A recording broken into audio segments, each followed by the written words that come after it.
Thanks again for the opportunity to speak. We have a lot of material. Let's get right into it. I'm going to talk about these main issues with you today. We're going to talk about my book and evidence that came out of the book which tells us the truth about climate change. We're going to talk about this dangerous new cold era that's coming. We're also going to talk about the fraud of man-made global warming. The truth is we have been misled by the United Nations and our own government, Republican and Democratic administrations, about the truth of our climate. You're going to hear the truth today. I'm going to urge and discuss with you when the last one happened and how we need to prepare for this next climate change. And I'm going to add a new component to our discussion with the introduction of the International Earthquake and Volcano Prediction Center, a new science organization I have been asked to chair by scientists around the world.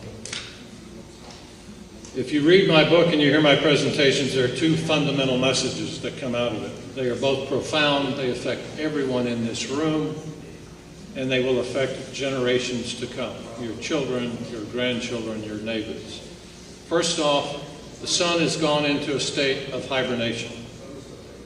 My research showed 5 years ago when I first detected this cycle that every 206 years the sun does this. When it goes into hibernation, it cuts back on its energy output.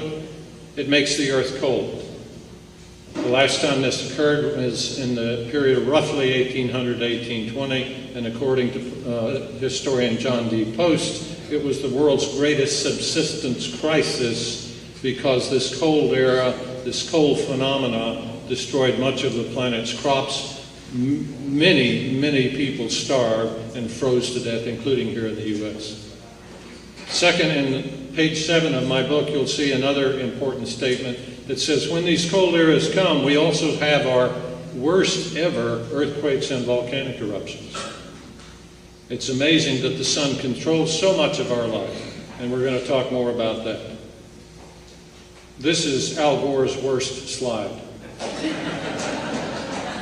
Al Gore and company, the United Nations especially, and all the sustainable development people out of the UN and now ensconced in our government structure here in the US, believe that what comes out of our tailpipe controls our climate. I don't agree with that. I believe it's the sun. Do you agree with that the sun runs our climate? Many of us for many years have thought that was the case, but we really never had the evidence we needed. In fact, we have been denied the truth of climate change. One cannot go to the mainstream media and find the truth. It's simply not there. What you will find is lies, deceptions, smoke and mirrors, all in an attempt to foist an Agenda 21 or Sustainable Development Program throughout the world. It is not a global mass right-wing conspiracy. It is a fundamental socialist conspiracy that has begun many decades ago. And as Dr. Kaufman has mentioned and Ruth Esser have mentioned, this is now a major global effort for a new form of one world order. So who am I to tell you these things? Who am I to tell you the truth about the climate? Whereas Al Gore, a far more distinguished gentleman than I am, tells you something else. Well, everyone needs to know a little about the speaker's background when they get up on the stand. You've heard a little about me, but let me focus on items 7, 8, and 9. It says that I am a leading U.S. expert on the next climate change to the decades of cold weather that I have predicted, and author of an internationally acclaimed book called Cold Sun. That's true. And in fact, the word leading here does not mean necessarily I'm a leading scientist in the field, but in terms of one person in the United States telling the truth about the next climate change, regrettably, that is me. That is a sad and tragic and lamentable situation, but that's where we find ourselves. The scientists across the U.S. and across the world who know the truth about the climate cannot and will not tell you the truth for a lot of reasons, some of which you already know. Power, money, political influence, fear, all of these factor in. one of the most successful climate change prediction experts in the U.S. based on the RC theory. I'll explain that later. Everyone needs to understand what I have said, what I have predicted, what has come true and what has not come true. Fortunately, there's not much of the latter just yet. And again, the reason that I am now the chairman CEO of the International Earthquake and Volcano Prediction Center is because of my work in climate science and my book. A group of internationally recognized experts in earthquake prediction came to me in September of last year and asked me to pull together the world's best prediction experts and finally begin a regular process of predicting the world's most dangerous earthquakes before they happen. I have been honored and humbled by that request, and we'll talk more about that later. Item 10 is very important. As soon as I said that global warming was coming to an end, that a new climate era was coming, that the sun was going into hibernation 5 years ago, I was immediately attacked from every side of the political spectrum. Conservatives, liberals, the media, the scientific community, everyone attacked me for making such bold statements. I came out of the space program. I was not a climate scientist, wasn't an environmentalist or conservationist that anyone could tell. I certainly wasn't a senator with a documentary out of Hollywood. By the way, good old Al calls me a pseudo-scientist who counts sunspots. I'm more polite when I talk to Al, but that's my background, and I hope you'll find from the evidence I'm about to give you that people like me are out there and we do know what we're talking about when it comes to climate. The book that I wrote is displayed here. It's called Cold Sun. Please go to Amazon.com. Anywhere online you can get the book for half the price. I could sell it to you if I had any today. I apologize, didn't have time to bring any in. But here are some of the comments that came out of that book. These are from other eminent scientists around the world.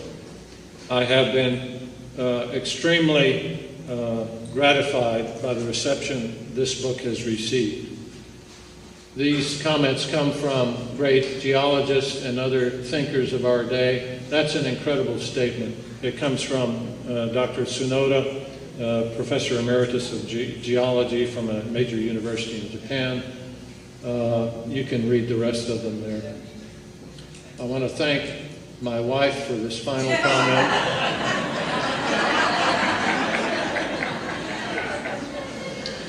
She couldn't be with me today. I asked her to write a more glowing biography and post it on the web, so you may be able to see that later. Thank you. Man-made global warming, I think everyone here deserves to know where I stand on it. I'll let you read that for a moment. Do you agree with me? Man-made global warming is the greatest scientific fraud in the history of science.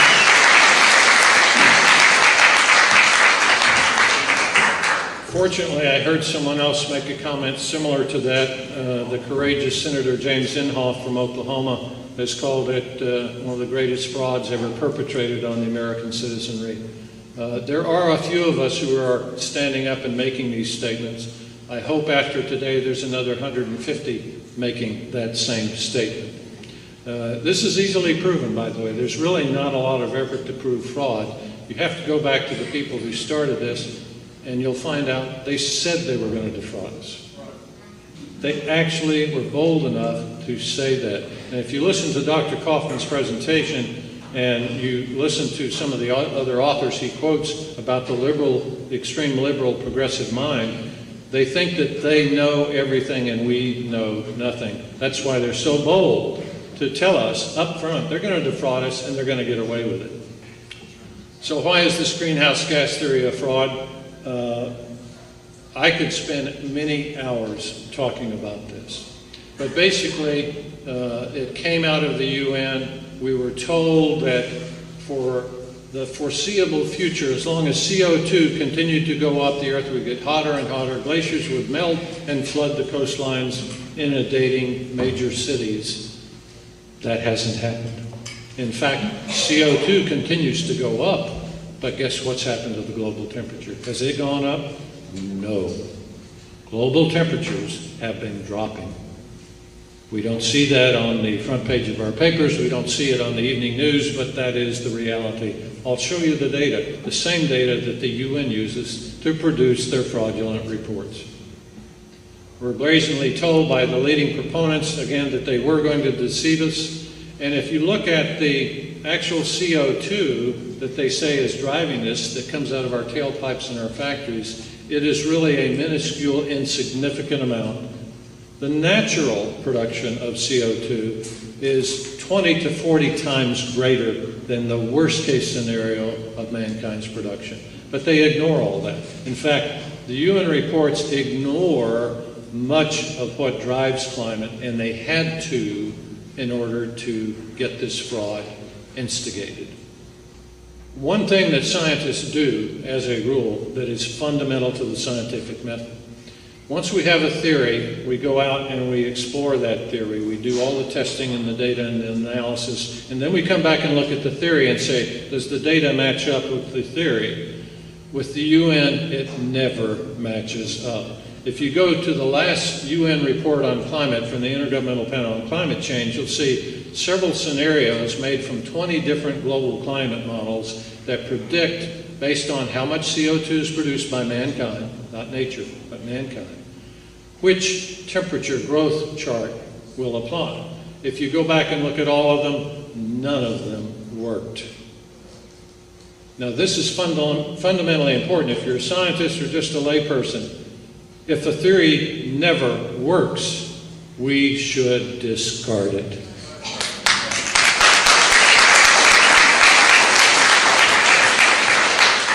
Those of you who've kept up with some of this have read some of the exposés of emails between cooperating scientists on this fraud of climate science. ClimateGate 1, and now there's a ClimateGate 2, another 1,000 emails that came out.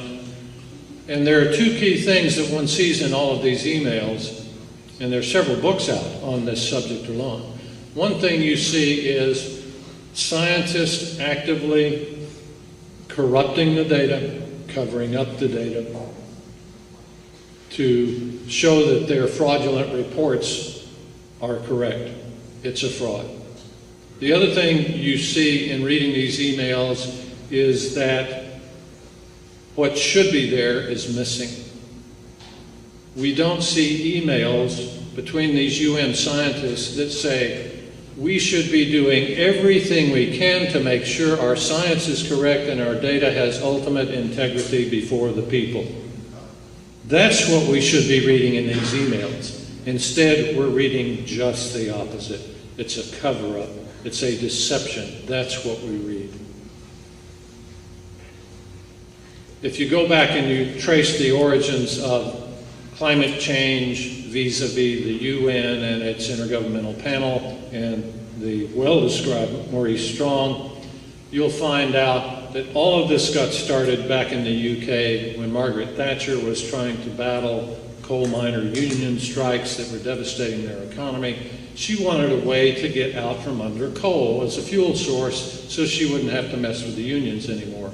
She went to an outdated scientific theory from 1896, which was disproved when it was first proposed. And she said, aha, this man-made CO2 thing might do it. I can convert us all to nuclear, and we can get rid of the coal unions, and I'll be free of that problem. And that, ladies and gentlemen, is how it all started. The Iron Lady herself had no idea this was going to be so corrupted and become so global that it would come back to haunt future generations of UK citizens, much less the US. But that's exactly how it got started. Nigel Calder does an excellent video on this subject, and he explains all of that. But what we find when we go back and we look at all these UN reports, curiously, there are two little universities in England, the Hadley Center and the University of East Anglia. They're two of the most primary centers for excellence on climate change used by the UN. They come out with a database called HAD-CRUT. It's a combined data set of global temperatures and other things. So why is it that two little obscure unknown universities in England became the source of all this? Because Margaret Thatcher pumped lots of money into them to tell us, right or wrong, but in a predetermined method, to tell us that CO2 produced by man is at the source of all evil. And now you know the rest of the story. That's how it all began. AGW, anthropogenic global warming as we call it, or man-made global warming, is, as I've alleged, the greatest fraud in the history of science. It is the greatest fraud because of the billions of people who will suffer because of it. But you in this room will not have to suffer, because after you hear the truth today, you'll know what to do in the future. Today, we're going to tell you what your future will be from a climate standpoint. But there's a bridge we all have to cross. I had to cross it 5 years ago. I thought I was fairly up on climate science and just about any other major field of science. I've just finished a classified project for the White House in Iraq. I was very much doing my own research for various other reasons. I had actually started another book, not Cold Sun, but another one. And then I realized at 2 p.m., April the 26th, 2007, what the truth was. It was a scientific eureka moment, but it also made me very angry and very upset, because at that time, not only did I calculate when the next global climate change was coming and what would happen to us, but I also realized I had been deceived for 20 years and that it was intentional. And that an educated guy like myself could be so well deceived. It was a tough bridge to cross. We all are going to have to cross that bridge. It was a deception from the start. I'm going to quickly go through this because I want to get to the hard data that you need to talk to your friends and neighbors about what's really happening in the climate. Dr. Stephen Snyder, one of the foremost university professors, the late Stephen Snyder, was well quoted on his statements that we have to come up with these scary scenarios about man-made global warming in order to get the media attention and get the politicians and so forth to support it. That's a deception. Al Gore's comment, it's appropriate to overrepresent the facts. That's what a vice president and almost president of the United States said about global warming. This is the kind of people we put in Washington. Oh, this is great. Even if global warming is wrong, we'll be doing the right thing in terms of economic and environmental policy. Isn't that nice? We're going to lie to you, the American people, because we know better what's right for our country economically and environmentally. This gets back to the Gaia philosophy. We want the earth and Mother Earth and the rocks and the streams to be of more priority than integrity among our people. Maurice Strong, by the way, came out of Canada. He was an oil patch guy and then got elevated within the Canadian structure. So this comment from a former Minister of Environment of Canada is very appropriate. No matter if all the science is phony, there are collateral environmental benefits. Climate change provides the greatest chance to bring about justice and equality in the world. Dr. Kaufman spoke on this justice and equality issue at length. But here is probably the most telling and concise statement about what's happening.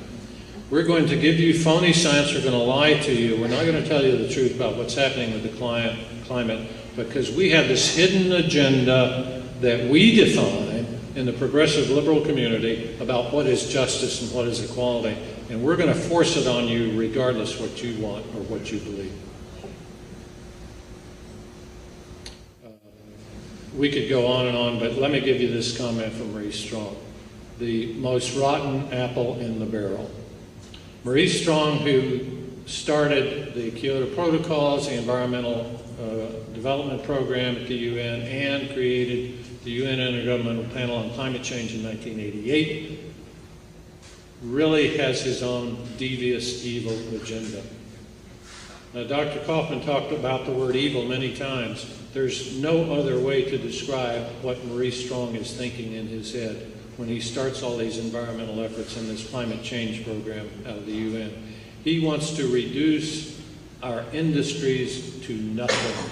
He wants them to collapse. Those are his words. And he says to all the UN, this is Rio 20 years ago, by the way, he wants everyone in that international group to help make that happen. He says it's our job to make it happen. How evil is that? And this is the guy that was in charge of the entire UN environmental effort.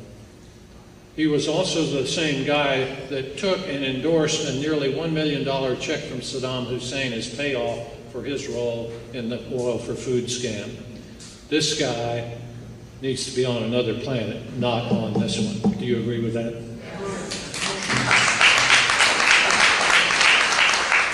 He was fired after the Volcker Commission. He was fired from the UN with congratulations by Kofi Annan for a job well done. And now he's living in China, doing more mischief there. Next chart.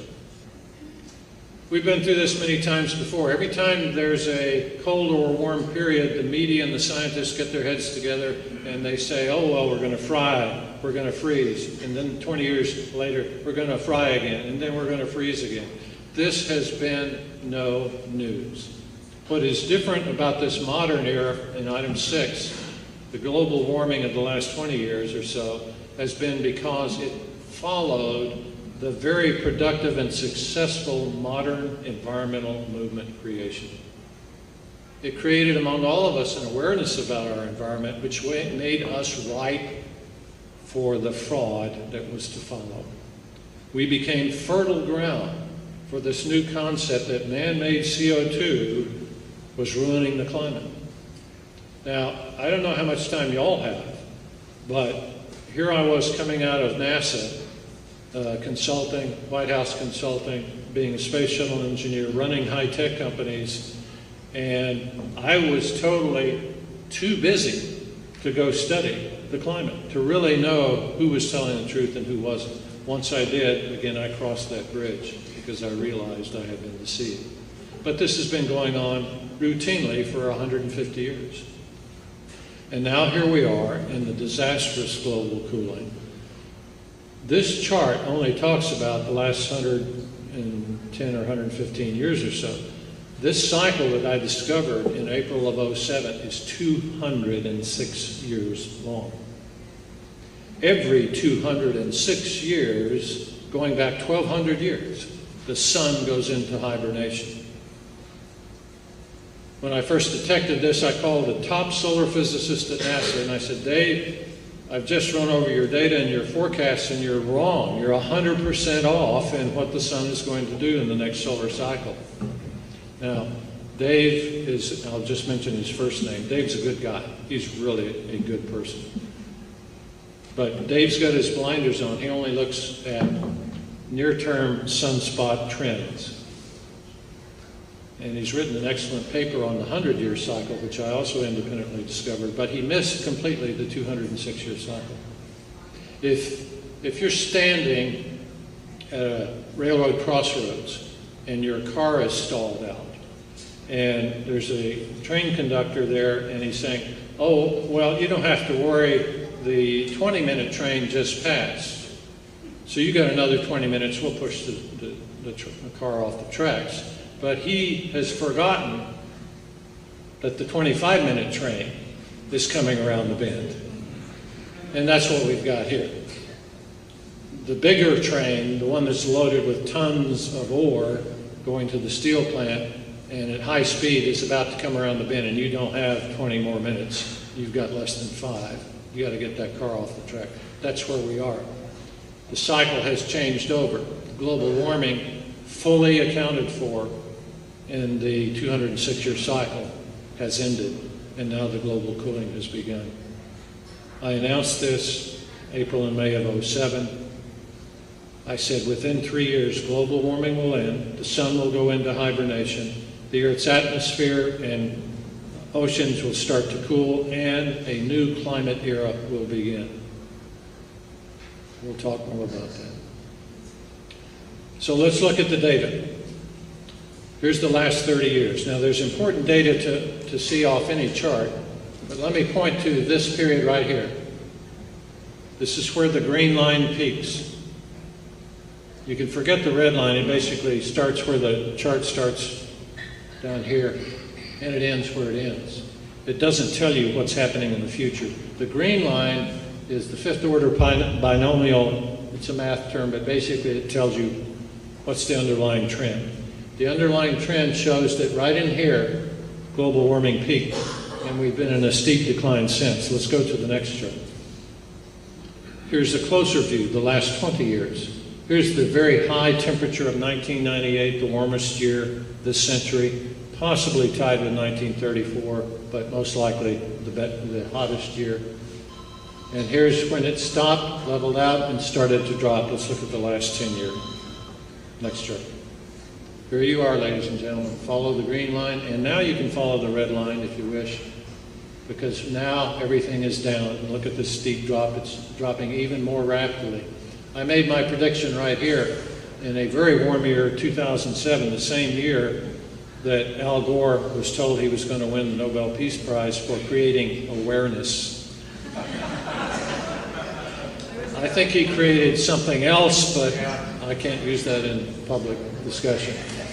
But if you extend this back to 1998, ladies and gentlemen, 14 years of declining global temperature. How many times have we seen on evening news and read in the paper, the Earth's getting warmer and warmer and warmer? Certainly, it's countless. Over the last 14 years, when we've been told the Earth is getting warmer, it has not. It has gotten colder. That's the truth. Take that home. Tell your friends and neighbors. Ladies and gentlemen, there is no global warming anymore. Do you believe me? Yes. Thank you.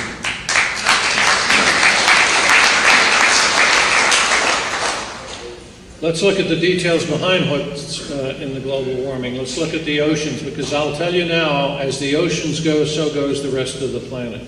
The oceans are a vast, unfathomable, no pun intended, heat sink. It absorbs energy, it releases energy.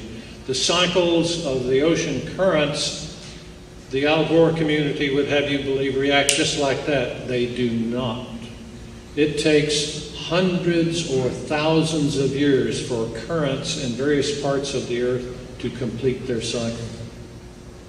That is one of the primary reasons that we still see CO2 going up, even though temperatures have started to drop rapidly. Because the vast majority of CO2 on this planet is in the oceans. It has little or nothing to do with the last 100 years of man-made CO2 production, which is still a minuscule part of the total.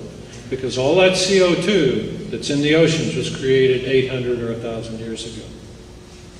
What we're seeing is a natural growth cycle in CO2. Anyone that studies the cycles of CO2 and glacial ice ages, where we've gone back and pulled ice cores and measured the CO2, can tell you all that. This chart gives you a big picture for the decline in ocean temperatures. It's very similar to the 30-year chart you saw before for the atmosphere. Let me show you, however, what happened. Right in this area here, 2005 to 2007, temperatures peaked.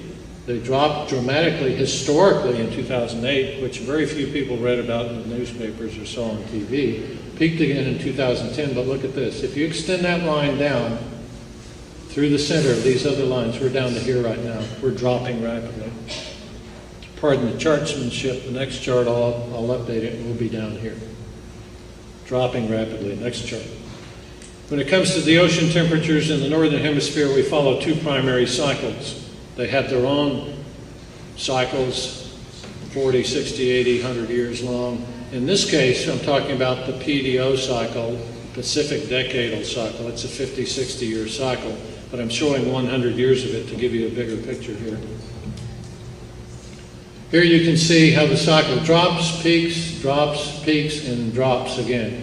We are currently in the dropping phase of the PDO cycle. We will hit bottom right in here if we haven't hit it already. And look what happens when you get into a bottom cycle. How long does it stay cold?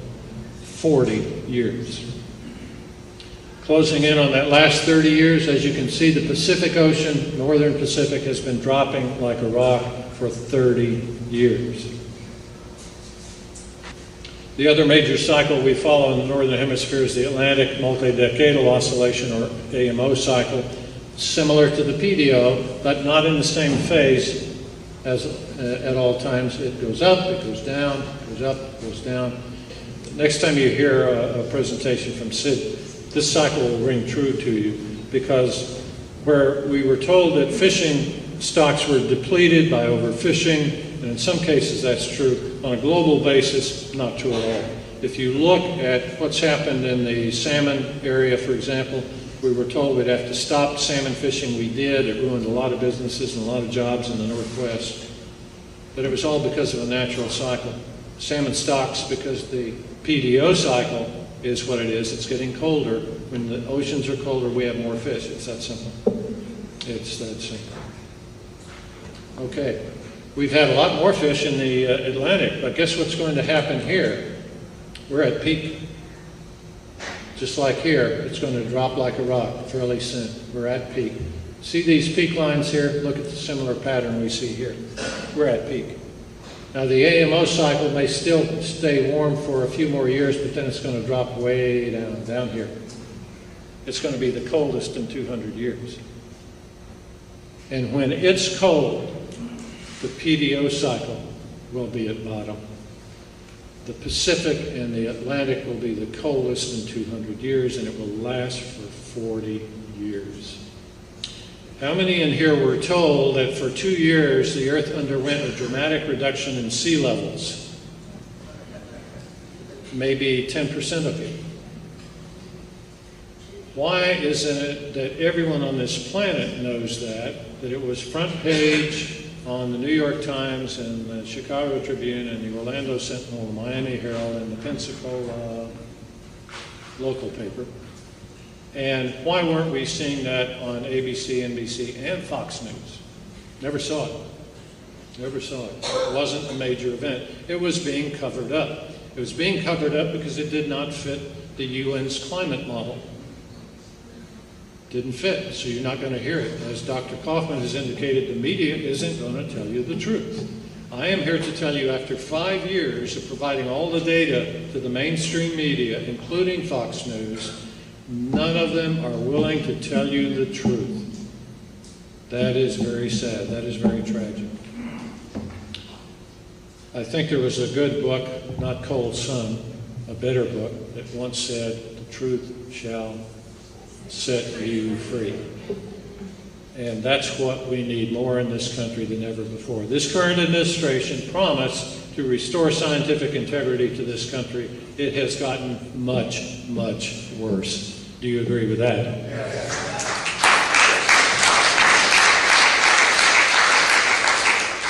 I have issued a press release. It's now the current press release on the website for the Space and Science Research Corporation. It tells you my forecast for the future on the sea level decline.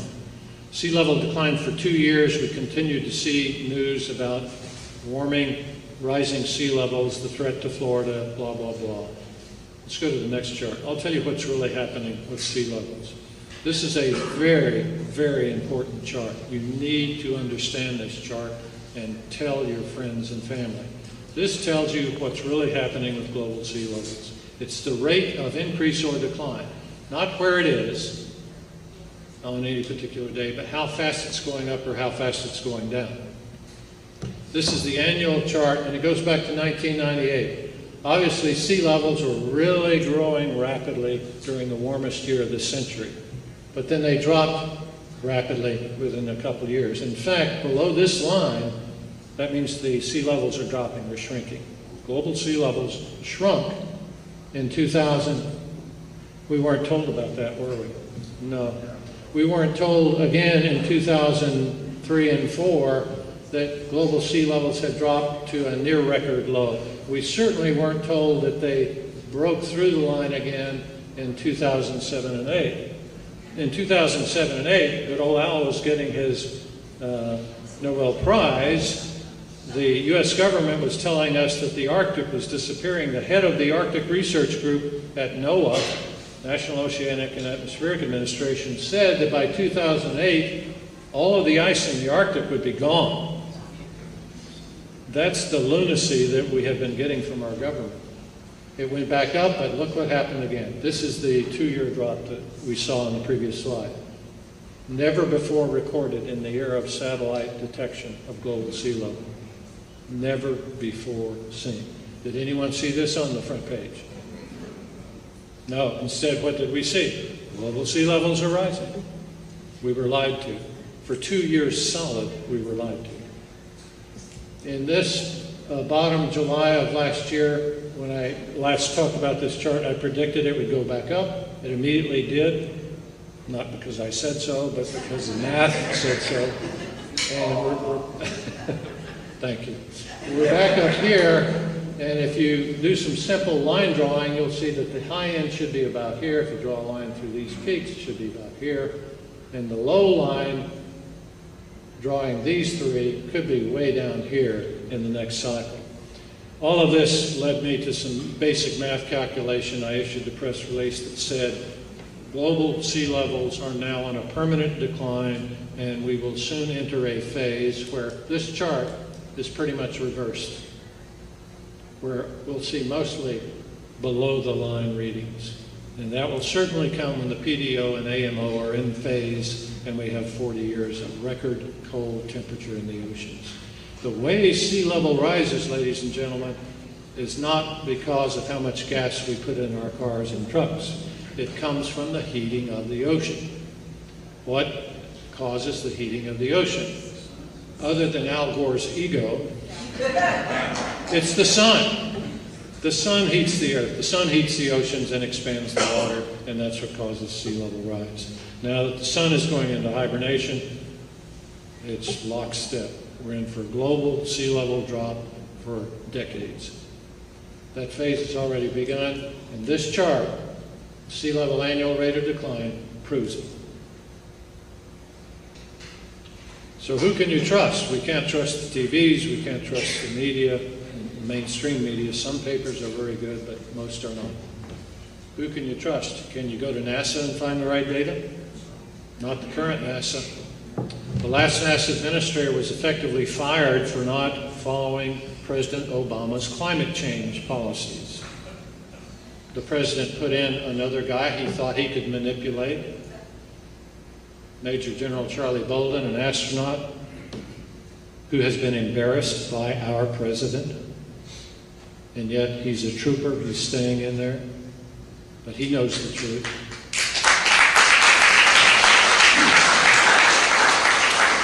You can't go to the NOAA administrator or the president's science advisor. That's why almost 2 years ago now, after reading the reports they sent to Congress, I called for the firing of the NOAA administrator and the firing of the president's science advisor for lying to the people in the U.S. Congress. Did I do the right thing? Is the ongoing tragedy we have in our country.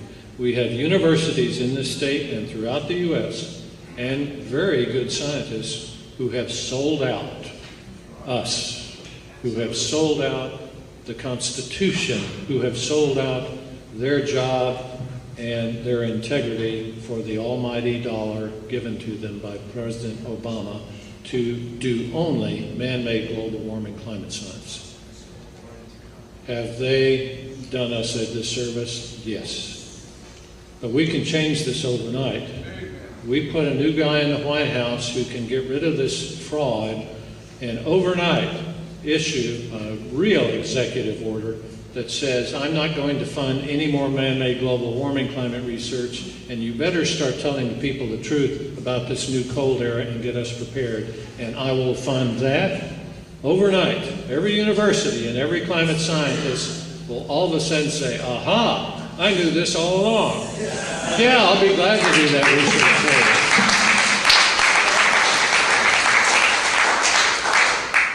So what evidence do I have to say that this solar hibernation is real and everything that comes from it, the new climate change and so forth? Well, not only did I predict it, I confirmed it and had a press conference 1st of July, almost 4 years ago, a little over 4, and announced officially that global warming had ended in a TV news conference. Several things happened right after that. The Chicago Climate Credit Exchange collapsed within 30 days. I am really proud of that.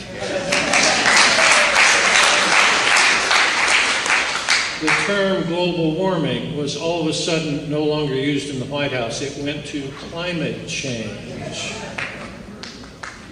So they could co-opt the new cold era as also being caused by mankind.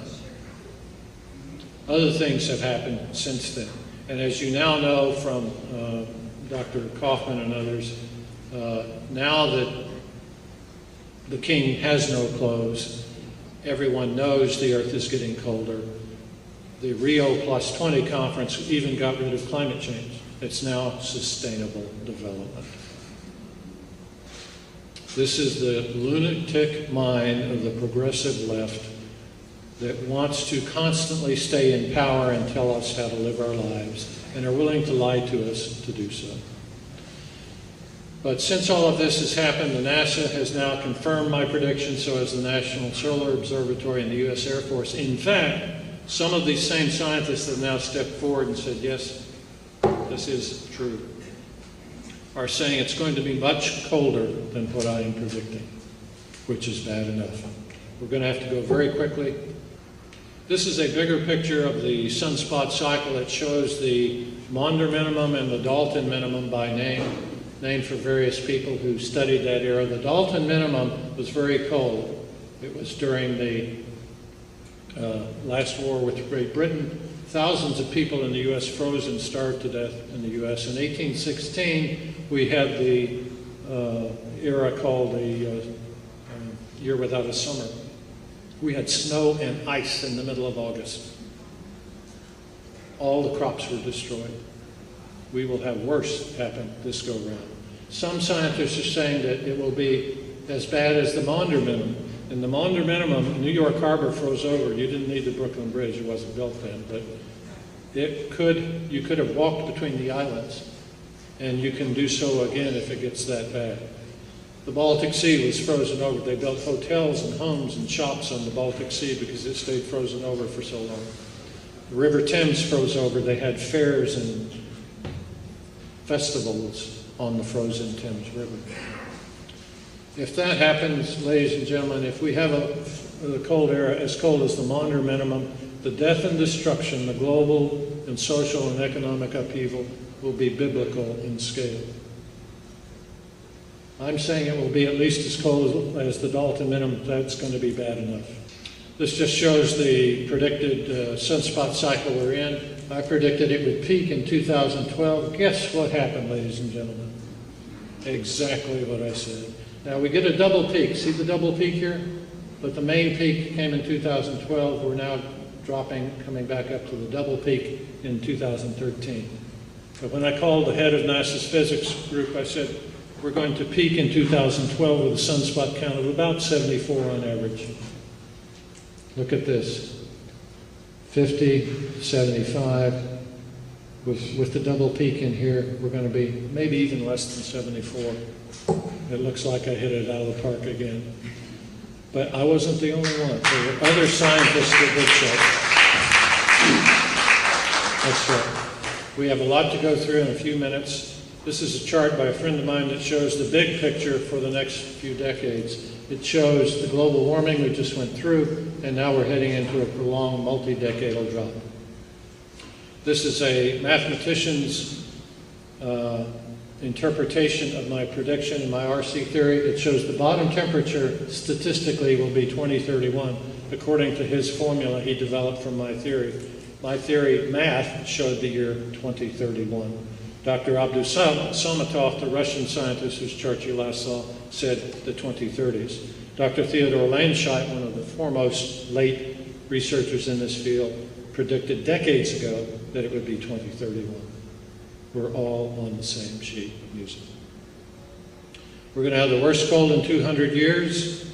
We're going to have a lot of crop damage. Ladies and gentlemen, there's not a lot of good news about this new cold era. The good news is that you're hearing it perhaps for the first time in this room today. And you can tell your children and your grandchildren to be prepared. What do you do when you go to the store in 2 years and there's no bread? Because a freak cold front came through and wiped out the Montana wheat harvest. That's the kind of thing we need to be prepared for. Unlike the smooth chart that you saw, we're going to get freak cold events that come through, especially after these major volcanic eruptions block out the sunlight. It's going to be that kind of scenario. We have to be prepared for dramatic, historic, major geophysical events in the future. This guy didn't prepare. He went into one of the worst winters to take over Russia in 1812 and came back not with 600,000 men that he started with, but 40,000. Many died on the battlefield in combat, but most froze to death. I mentioned the volcanoes and earthquakes. Next chart. This is the big one here in the U.S. The last time we had a solar hibernation, the worst earthquakes in U.S. history occurred, the New Madrid Fault.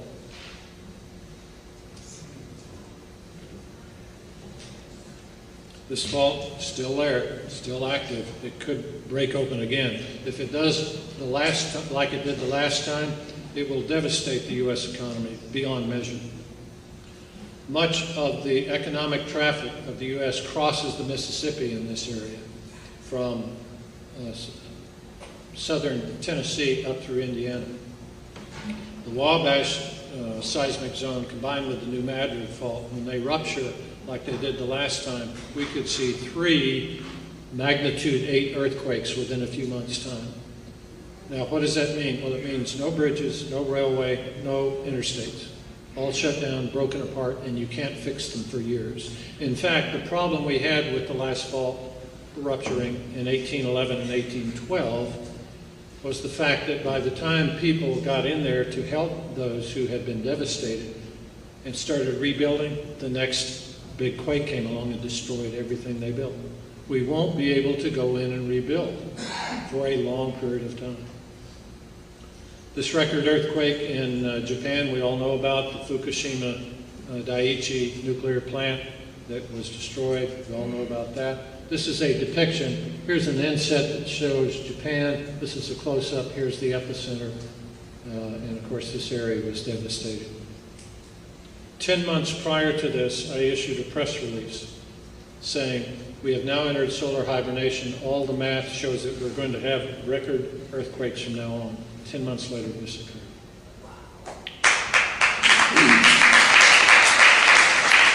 Same thing with volcanic eruptions. Mount Tambora, the largest recorded ever volcanic eruption, occurred during the solar hibernation of the last event.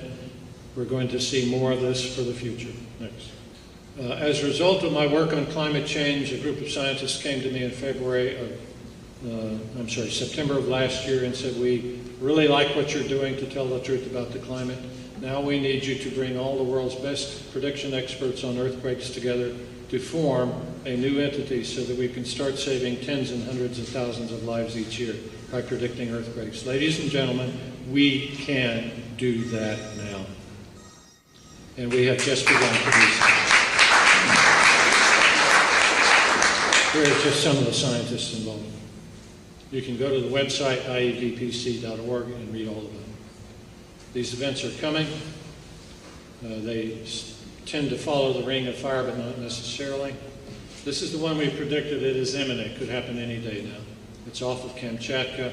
It will send a tsunami across the Pacific. The next big one, and the really big one, will be right here south of the Philippines in the Malacca Sea. 2.5 million lives are at risk. We're trying to get the word out. Next. So what can you do? Be prepared. Be prepared for not having enough food. Be prepared for the panic, more important, that will come by people who are uneducated and think the government will take care of them.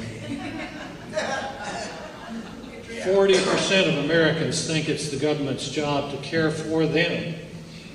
What do you think these people will do when there's no food on the shelves?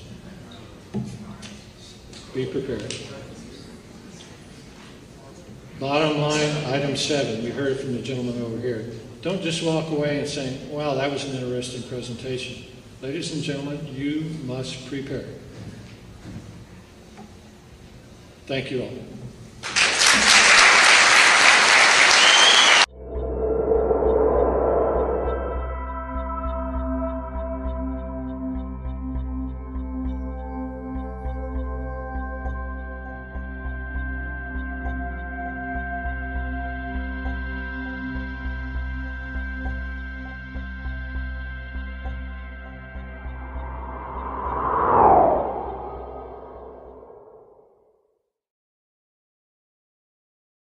starved and froze to death, including here in the U.S.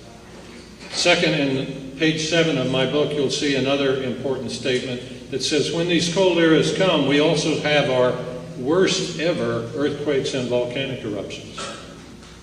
It's amazing that the sun controls so much of our life, and we're going to talk more about that. This is Al Gore's worst slide. Al Gore and company, the United Nations especially, and all the sustainable development people out of the UN and now ensconced in our government structure here in the U.S., believe that what comes out of our tailpipe controls our climate. I don't agree with that. I believe it's the sun. Do you agree with that the sun runs our climate? Many of us for many years have thought that was the case, but we really never had the evidence we needed. In fact, we have been denied the truth of climate change. One cannot go to the mainstream media and monitor our discussion with the introduction of the International Earthquake and Volcano Prediction Center, a new science organization I have been asked to chair by scientists around the world. If you read my book and you hear my presentations, there are two fundamental messages that come out of it. They are both profound, they affect everyone in this room, and they will affect generations to come, your children, your grandchildren, your neighbors. First off, the sun has gone into a state of hibernation. My research showed 5 years ago, when I first detected this cycle, that every 206 years the sun does this. When it goes into hibernation, it cuts back on its energy output. It makes the earth cold. The last time this occurred was in the period of roughly 1800 to 1820, and according to historian John D. Post, it was the world's greatest subsistence crisis because this cold era, this cold phenomena, destroyed much of the planet's crops. Many people starved.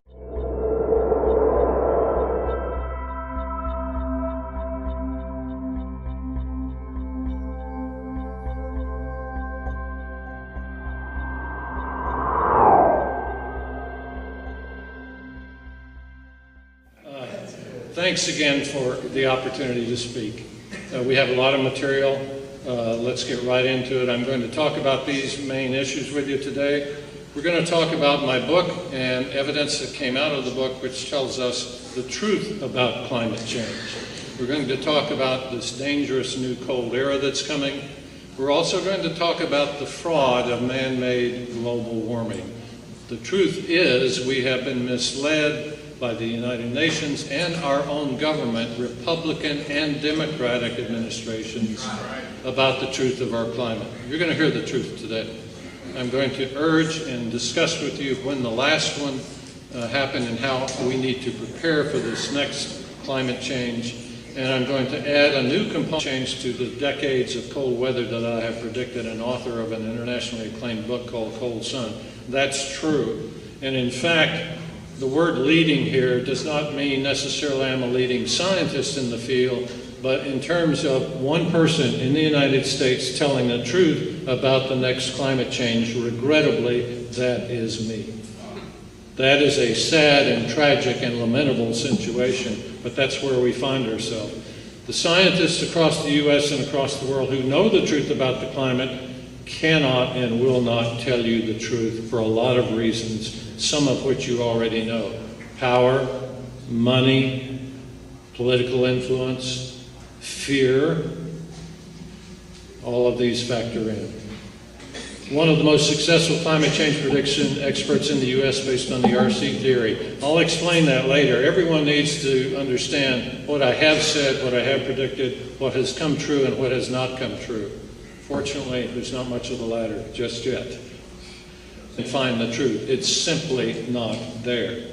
What you will find is lies, deceptions, smoke and mirrors, all in an attempt to foist an Agenda 21 or Sustainable Development Program throughout the world.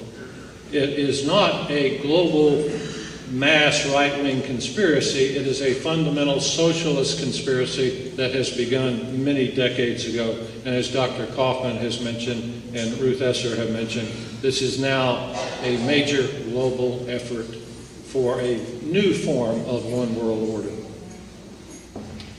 So who am I to tell you these things? Who am I to tell you the truth about the climate?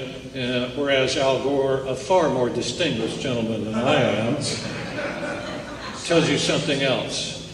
Well, everyone needs to know a little about the speaker's background when they get up on the stand. You heard a little about me, but let me focus on items 7, 8, and 9. It says that I am a leading U.S. expert on the next climate